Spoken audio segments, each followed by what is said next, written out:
Hello बच्चों, welcome to my YouTube channel. तो बच्चों, I started my YouTube channel और मैं आपको मैथमेटिक्स पढ़ाऊंगा। तो हम स्टार्ट कर रहे हैं क्लास 12 से। हमारा फर्स्ट चैप्टर है जिसका नाम है रिलेशन एंड फंक्शन। तो एक बार हम इसको समझते हैं कि रिलेशन एंड फंक्शन क्या होता है। पहले इसकी डेफिनेशन एंड कुछ एग्जाम्पल करते हैं, अच्छे से समझते हैं इसको। देन हम फिर क्वेश्चन प्रैक्टिस करेंगे।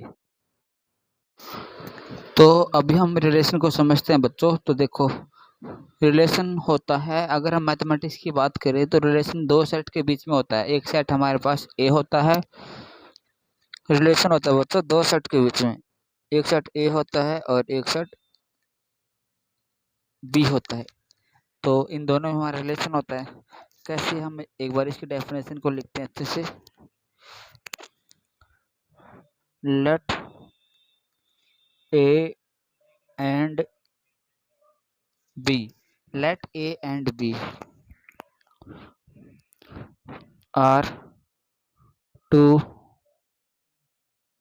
Non empty sets. उम्मीद करता हूँ सब बच्चों को ध्यान से दिख रहा होगा अच्छे से। हमने लिखा यहाँ पे let A and B are two non empty sets. अब सबको पता होगा बच्चों कि नॉन एम्पैटी सेट्स क्या होते हैं। नॉन एम्पैटी सेट्स का मतलब होता है कि ऐसे सेट जिनके अंदर कोई ना कोई एलिमेंट होता है, तो बिल्कुल ही खाली नहीं होते। ठीक है, तो let A and B are two non empty sets, then R is said to be relation। तो बच्चों R को हम रिलेशन कब कहेंगे?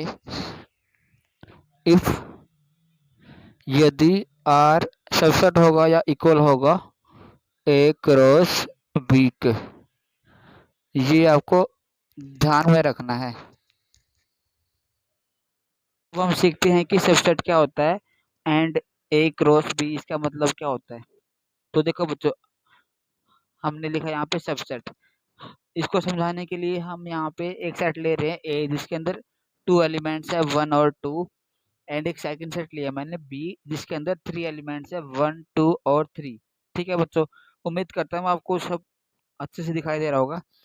तो देखो, अगर मैं आप सबको बोलूँ कि ए सबसेट है बी का, ए सबसेट है बी का, और आप बताओ ये ट्रू है या फॉल्स है, तो क्या कहोगे आप? देखो, सबसेट का मतलब क्या होता है, अगर हमें ए को बी का सबसेट दिखाना है तो ए के सारी एलिमेंट्स बी के अंदर होने चाहिए। आप देख सकते हो कि जो ए के अंदर एलिमेंट्स है 1 2 वो बी के अंदर भी प्रेजेंट है। लेकिन देखो, ये बात तो ट्रू हो जाएगी, लेकिन अगर मैं आपको बोलूं कि बी सबसेट है ए का इसी के अंदर, अब देखो बी के अंदर 1 2 3 है लेकिन ए के अंदर 3 नहीं है, तो ये हमारा फॉल्स हो जाएगा। उम्मीद करता हूँ कि आप सबको समझ आया होगा कि सबसेट क्या होता है। ठीक है, अब हम सीखते हैं कि ए क्रॉस बी कैसे निकालते हैं एंड इसको बोला क्या जाता है। ए क्रॉस बी को बोलते हैं हम कार्टेशियन प्रोडक्ट। तो एक एग्जांपल से इसको सीखते हैं। अब हम सपोज करो बच्चों, मैंने एक सेट लिया ए जिसके अंदर है 1 और 2 टू एलिमेंट्स। सबसे बड़ी बात ये है बच्चों कि सेट के अंदर एलिमेंट्स होते हैं। जो यहाँ पे मैंने 1 और 2 लिखा ना, ये हमारे एलिमेंट्स है, एलिमेंट्स। ठीक है, एक सेट लिया मैंने बी, बी के अंदर है 3 और 4। हमें निकालना है ए क्रॉस बी इक्वल टू क्या होगा। अब इसमें क्या करेंगे, देखो ए से बी पे जाना, हमें ए क्रॉस बी निकालना बच्चों, ध्यान से सुनना। तो ए के अंदर देखो जितने भी एलिमेंट्स हैं उनका बी के जो एलिमेंट्स हैं उनके साथ पेयर बनाते हैं। जैसे पहला एलिमेंट 1 है तो 1 के साथ हो जाएगा 1 3 1 4 2 3 और 2 4। तो ये हो जाएगा हमारा ए क्रॉस बी का सेट। बट अगर हम इसका उल्टा करें, मतलब हमें बी क्रॉस ए निकालना हो बच्चों, ध्यान से देख सुनना बच्चों, बी क्रॉस ए। अब बी पहले है, ए बाद में है। अब बी के एलिमेंट्स है ना, तो उनके साथ ए के एलिमेंट्स का पेयर बनेगा 3 1 3 2 4 1 4 2। तो ये हो जाएगा बच्चों हमारे पास बी क्रॉस ए। ऐसे निकालते हैं हम कार्टेशियन प्रोडक्ट। उम्मीद करता हूँ सबको समझ आया होगा। बच्चों अब हम सीखते हैं टाइप्स ऑफ रिलेशन। हमने यहाँ पे लिखा फर्स्ट टाइप रिफ्लेक्सिव रिलेशन। तो बच्चों बहुत ही ध्यान से सुनना और समझने की कोशिश करना। फिर भी अगर कहीं पे कोई भी पॉइंट क्लियर ना हो तो आपके पास कमेंट सेक्शन है, वहाँ पे आप अपना मैसेज छोड़ सकते हैं, तो मैं आप सबको ज़रूर रिस्पॉन्स करूँगा। तो देखो पहला है हमारा है टाइप्स रिफ्लेक्सिव रिलेशन, लिखा मैंने यहाँ पे। तो इसमें क्या होता है, कैसे इसकी डेफिनेशन होती है, कैसे इसको सोल्व करते हैं, कैसे हम ये पता लगाते हैं कि रिफ्लेक्सिव रिलेशन होगा या नहीं होगा। तो देखो कैसे करना होता है बच्चों। सबसे पहले हम इसकी डेफिनेशन लिख लेते हैं एक बार। Let A be an a non empty set. A कोई भी बच्चों नॉन एम्पैटी सेट है, then R is said to be reflexive। तो R को रिफ्लेक्सिव कब कहेंगे? If A comma A belong हो करेगा R के अंदर बच्चों। अगर ए कॉमा ए बिलोंग करेगा R के अंदर, इसको दोबारा लिख देते हैं, ए कॉमा ए। अगर ये ए कॉमा ए बिलोंग करेगा R के अंदर तो हम बोलेंगे कि ये क्या हो जाएगा, रिफ्लेक्सिव रिलेशन।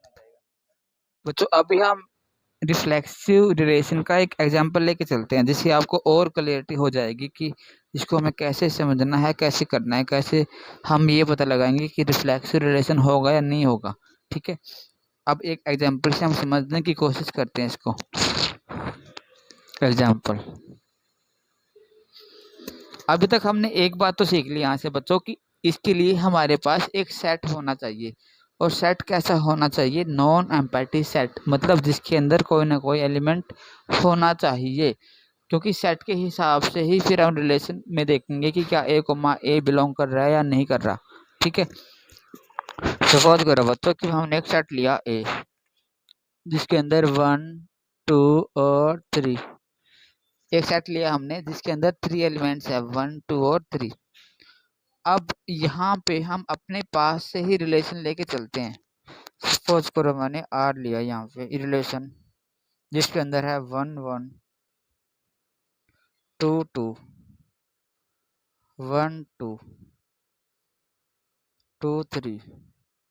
तो बच्चों देखो अभी हम एक एग्जांपल लेके चले हैं कि हमने एक सेट लिया ए, जिसके अंदर 1 2 3 एलिमेंट है, और अपने पास से हमने एक रिलेशन मान लिया जिसके अंदर 1 1 2 2 1 2 एंड 2 3 है। अब हमें चेक करना है कि क्या ये रिफ्लेक्सिव है। अब देखो बच्चों कि आप सबको भी पता है और हमने आपको बताया भी है कि क्या कंडीशन होती है रिफ्लेक्सिव के लिए, ए कोमा ए। ये ए कोमा ए क्या होता है? ये ए कोमा ए एलिमेंट होते हैं जो हम सेट में से लेते हैं। अब ध्यान से देखो, सेट के अंदर है 1 2 3, सेट के अंदर है 1 2 3। अगर यहाँ से मैं 1 उठाऊं तो 1 1 आना चाहिए, 2 उठाऊं तो 2 2 आना चाहिए, 3 उठाऊं तो 3 ये भी होना चाहिए रिलेशन के अंदर। लेकिन आप ध्यान से देखो कहीं भी 3 प्रेजेंट नहीं है रिलेशन में, तो हम बोल देंगे 3 not belong to R, so R is not reflexive। अब यहाँ से बच्चों एक बात सीखने को मिली कि चाहे सारे के सारे एलिमेंट, मतलब देखो चाहे यहाँ पे 1 1 हो जाए या 2 2 हो जाए, लेकिन अगर एक एलिमेंट भी ऐसे है जो पेयर के अंदर बिलोंग नहीं कर रहा, रिलेशन में, तो हम उसको मना कर देंगे कि वो रिफ्लेक्सिव नहीं है। ठीक है बच्चों, आगे बढ़ते हैं। अब करते हैं हम सिमेट्रिक रिलेशन। नंबर 2 था हमारा बच्चों सिमेट्रिक, SYMMETRIC। तो सिमेट्रिक रिलेशन क्या होता है बच्चों? देखो, let A be any non empty set, same रहेगा जो हम यूज कर रहे थे रिफ्लेक्सिव के लिए। Then R is set to symmetric. तब आर को मतलब आर का मतलब रिलेशन का हम सिमेट्रिक कब कहेंगे? इफ ए कमा बी बिलोंग कर रहा है आर के अंदर, दिस इम्प्लाइज बी कमा ए बिलोंग करेगा आर में।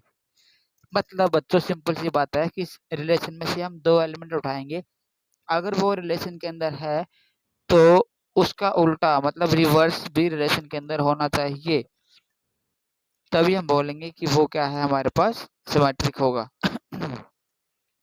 अब इसका भी एक एग्जांपल सीख लेते हैं बच्चों। सेट हमने सेम रखा 1 2 3, रिलेशन के अंदर रखा हमने 1 1 2 2 1 2 और यहाँ पे 3 3 रख लेते हैं।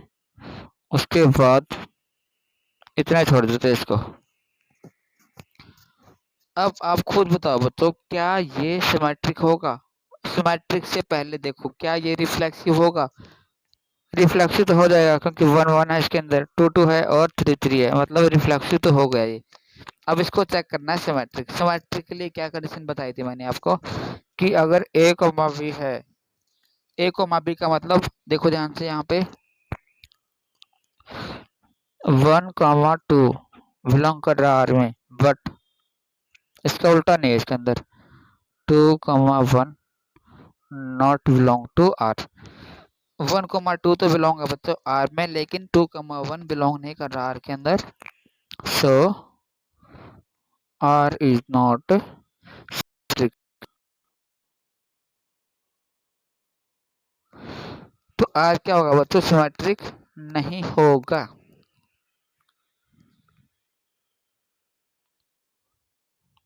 क्यों?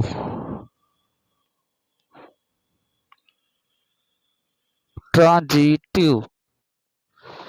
तो इसमें क्या होता है बच्चों कि let A be any non empty set, सब सेम है, then R is set to be transitive, R is set to be transitive if A comma B belong कर रहा है आर के अंदर एंड बी कॉमा सी भी बिलोंग कर रहा है आर के अंदर, this implies A comma C belong होना चाहिए आर में। ये वाली कंडीशन होती है बच्चों।